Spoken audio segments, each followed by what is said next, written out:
Good day, everyone.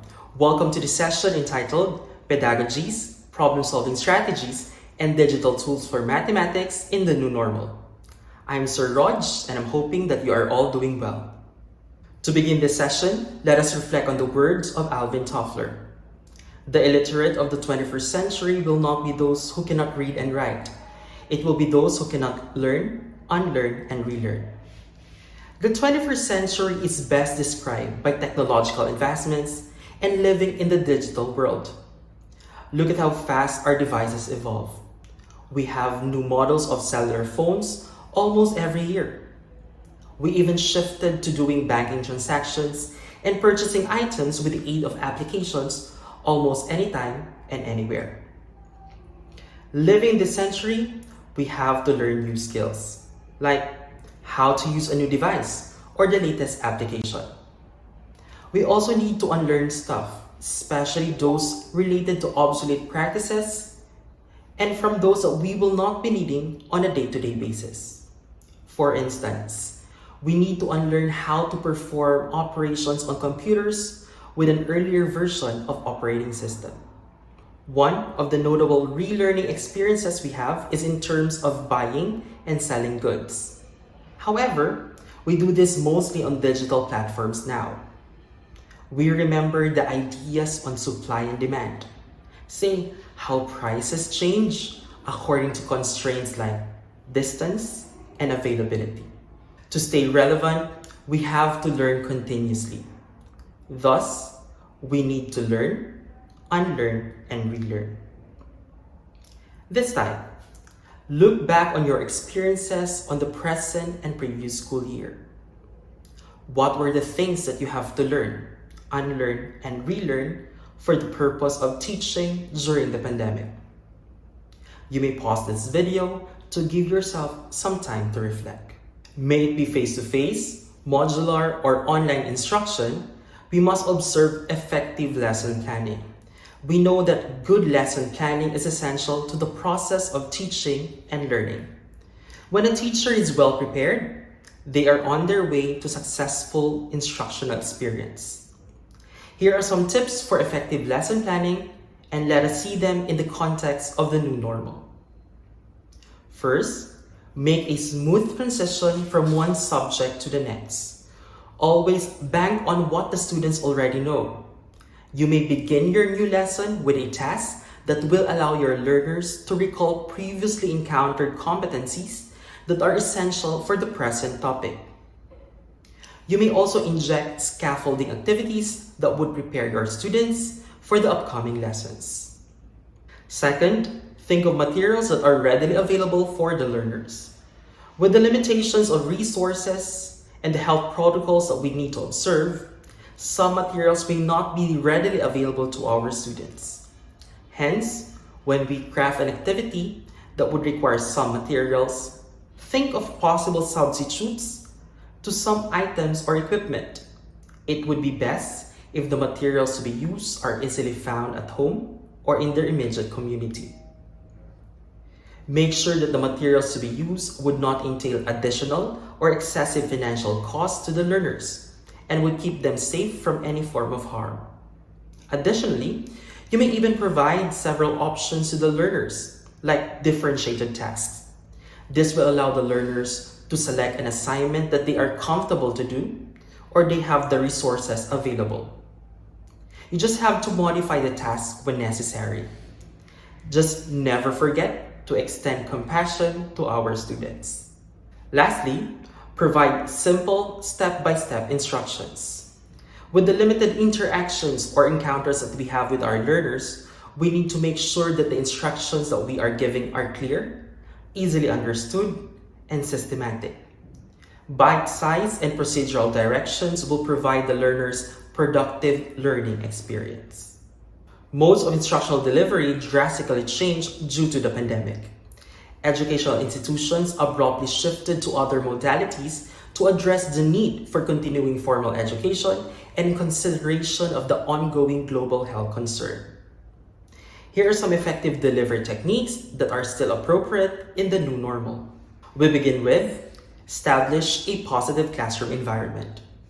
When students feel that they are welcome, projects trust with others, and are stimulated to exchange views on challenges and queries, then a positive environment is present. One of the ways to have a positive classroom environment is through the words that we utilize in our modules or during our online sessions. Check as to whether a certain term may be offensive or culturally inappropriate to some of our students. Make use of alternative words. With this, the learners would feel safe and comfortable while learning. Another effective delivery technique is maintaining students' attention. Keeping students interested with our lessons seems to be tougher this time. You may have experienced decreasing number of attendees during online sessions, calling them virtual dropouts, or fewer quality outputs submitted as the school year progresses.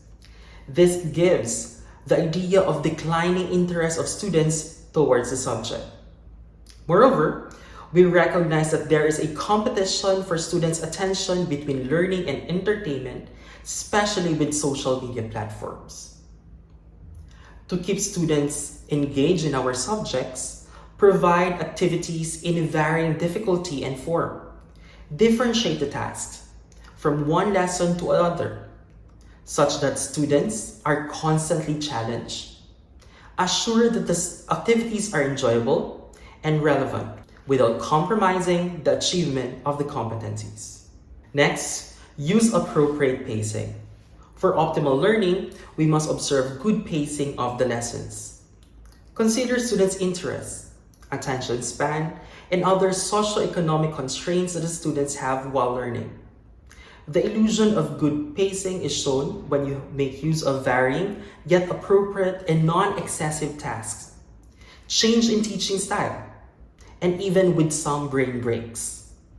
Allow students to have some pause times to avoid academic burnout and to rejuvenate their interest to the lesson or the subject. Providing suitable seat work is an effective delivery technique. Always check that the seat works are aligned with the objectives of the lesson, the level, and are significant to the learners. Keep seat works to be doable and challenging. Incorporate real-life examples to show the application of the mathematical concepts in our lives. Another effective delivery technique is evaluating what has taken place in your lesson. To do this, give yourself time to reflect and identify the strengths and areas for improvement of your instructional delivery. Retain your best practices and find ways to address concerns. Do not hesitate to seek guidance or advice from your colleagues and superiors. Last on our list is to develop positive teacher-student relationships. While the interactions that we have with our learners are limited, always find time to get to know them, get to know their interests and their passion. These information would greatly help us in planning our next lesson and to continuously engage them in our topics. Use words of encouragement in our modules. Begin synchronous sessions with respect and enthusiasm. If possible, allow yourself to be available whenever your learners need academic assistance. However, practice and guide them on observing working hours. The perspectives that we currently have on lesson planning and delivery techniques might change together with how our educational platform shifts through time. Thus, maintain a growth mindset and be open to learn, unlearn, and relearn. At this point, let's go over the topic adding and subtracting integers. Our lesson targets are describe and interpret addition and subtraction of integers using materials such as algebra tiles, counters, chips, and cards. Perform addition and subtraction of integers, and solve routine and non-routine problems involving addition and subtraction of integers using appropriate strategies and tools. While we guide our students to be mathematically competent, we should always find opportunities to integrate values in our lessons. Hence, we may start the lesson with a quote from Bill Gates. It is fine to celebrate success, but it is more important to heed the lessons of failure. Allow our students to reflect on the given quote. You may call for some volunteers to share their feelings and thoughts. about the quotation during the online session, or they may even write their interpretation of the quote. After which, you may challenge the students by asking them how the quotation is related to the topic, adding and subtracting integers. Highlight on their ideas about success and failure. The Get Ready activity allows our students to remember the previously learned skills and prepare them for the lessons of the day.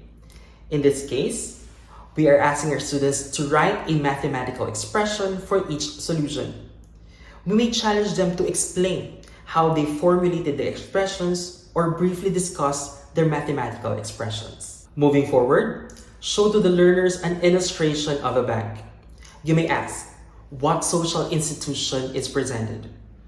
What is the purpose of the given institution? And how do they function? This is an example of where we can apply mathematical concepts in the real world. You may then present this conversation.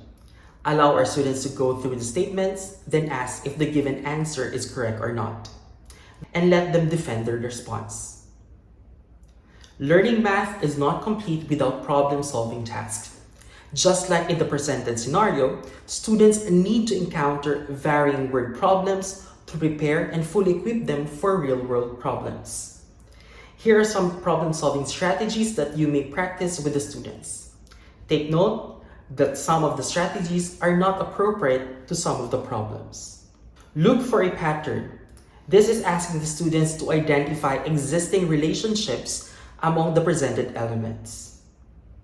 You also have make an organized list, listing elements in a systematic manner to find the solution. For instance, when we are looking for the median of a dataset. Next, we have guess and check. It resonates trial and error. It's as if we are validating a guess as to whether it fits or is it the answer to the problem. We also have make a table. This is arranging information in rows and columns. Then, you need to find the pattern between the pair or set of numbers expressed across the rows or by columns. We also have work backwards. In this case, we begin with the solution with the result given. Then work the way backward to determine the initial value in the situation. We also have use logical reasoning. Some problem requires critical thinking. For example, after computing, 3.27 plants may be accommodated for the given lot area. The correct answer then is only 3 plants, rather than 3.27 plants. We also have draw a diagram. This is one of the most common problem-solving strategies.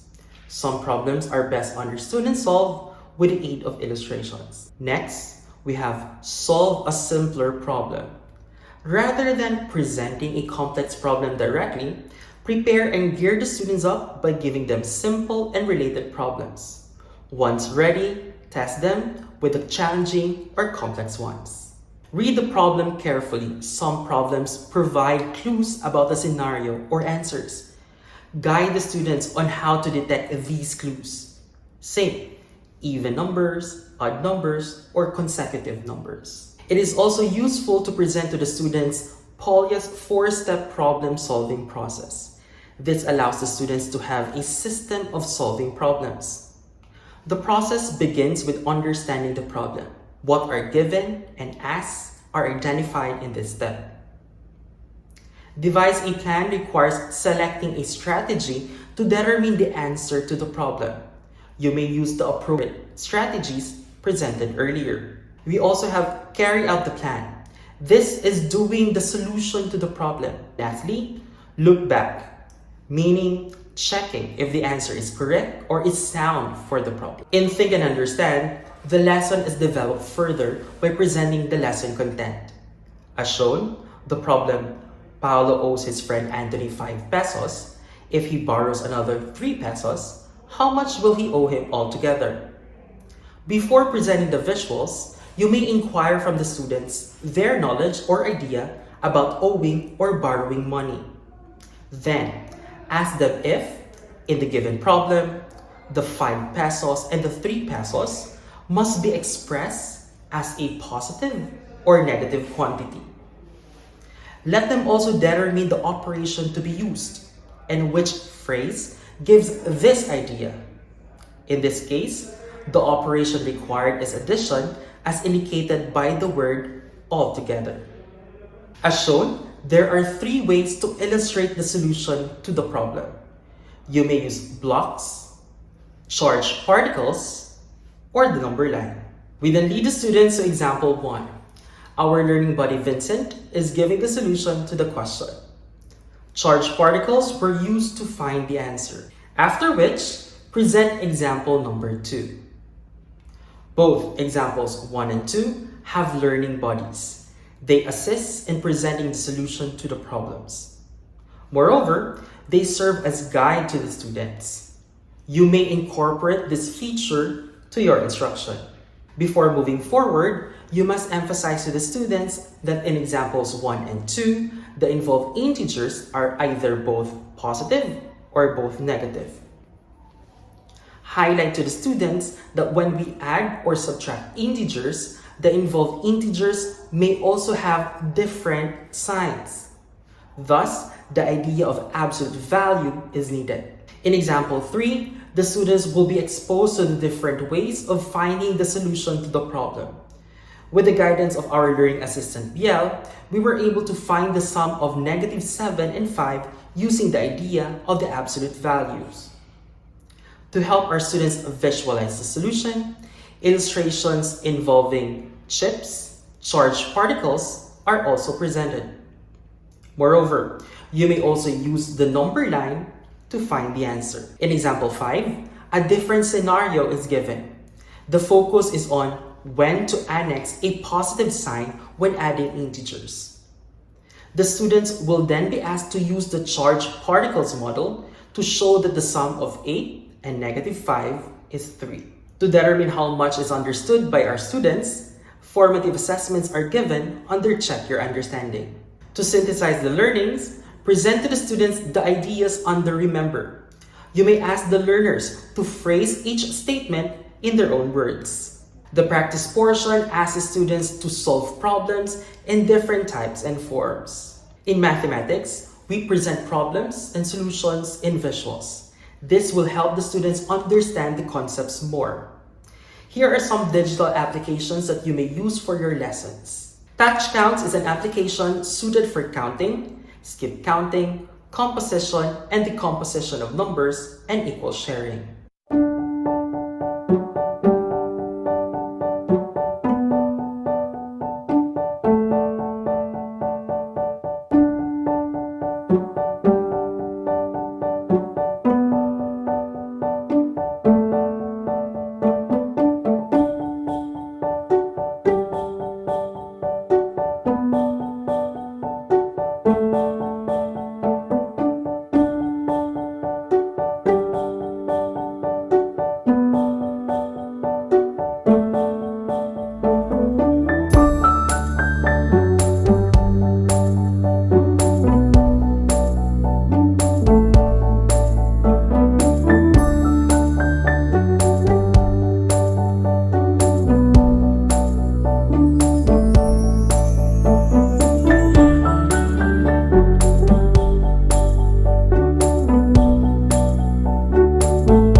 Based on blocks manipulative, make use of place value blocks to visualize numbers, compare numbers, and show operations on whole numbers like multiplication.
In the number line application, you may select the spacing and interval of your number line.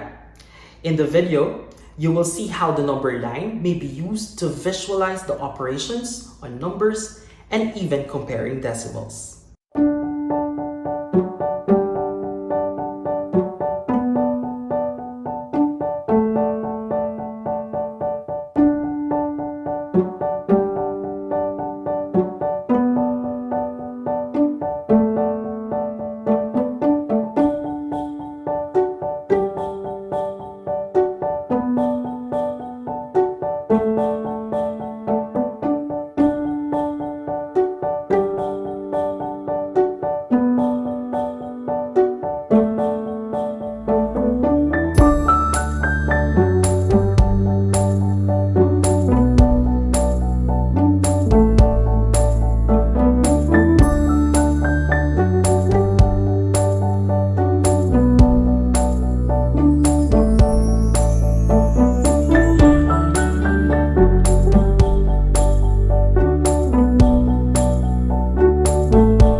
application is useful to show equivalent fractions, comparing and arranging fractions, and to model word problems.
consideration of the limitations that we have today.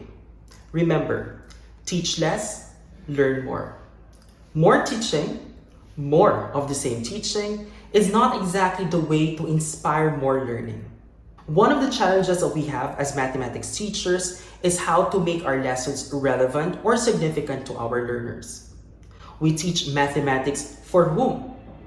We teach math for the successful student, the productive worker, the careful consumer, the informed or concerned citizen, either a family member or a voter. Let's look at the perspective of a successful student. Students need to succeed in mathematics in order to be accepted into tertiary studies or for career options. Or some mathematics is needed to support their studies, either in the field of math or in other areas.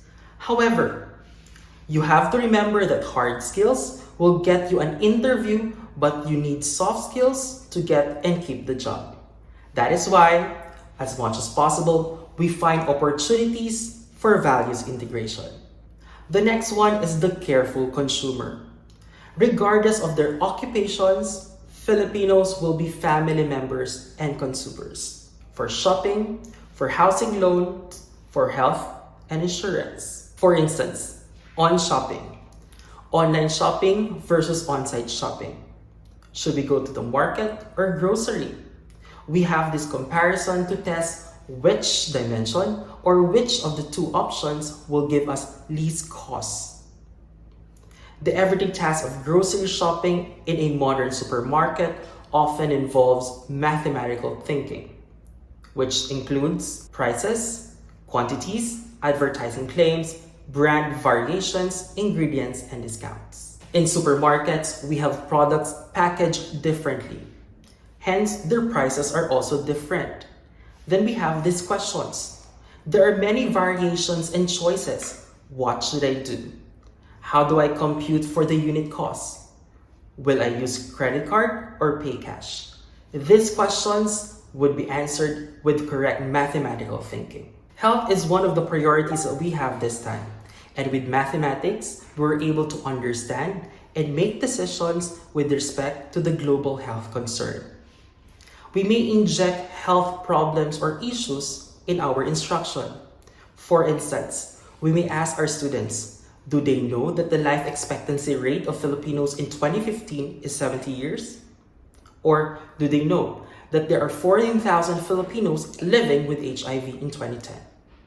With this information, we are encouraging our students to look and be careful about their health.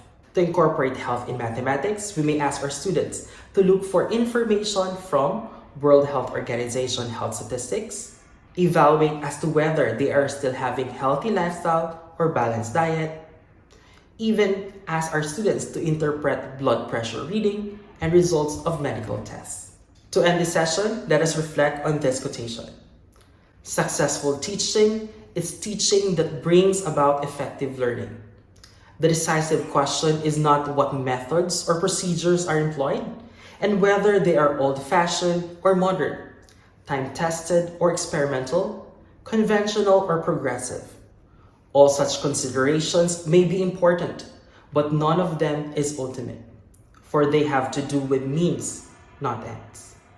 The ultimate criterion for teaching is results. I hope that you've learned a lot from this session. Thank you for joining. Have a great day.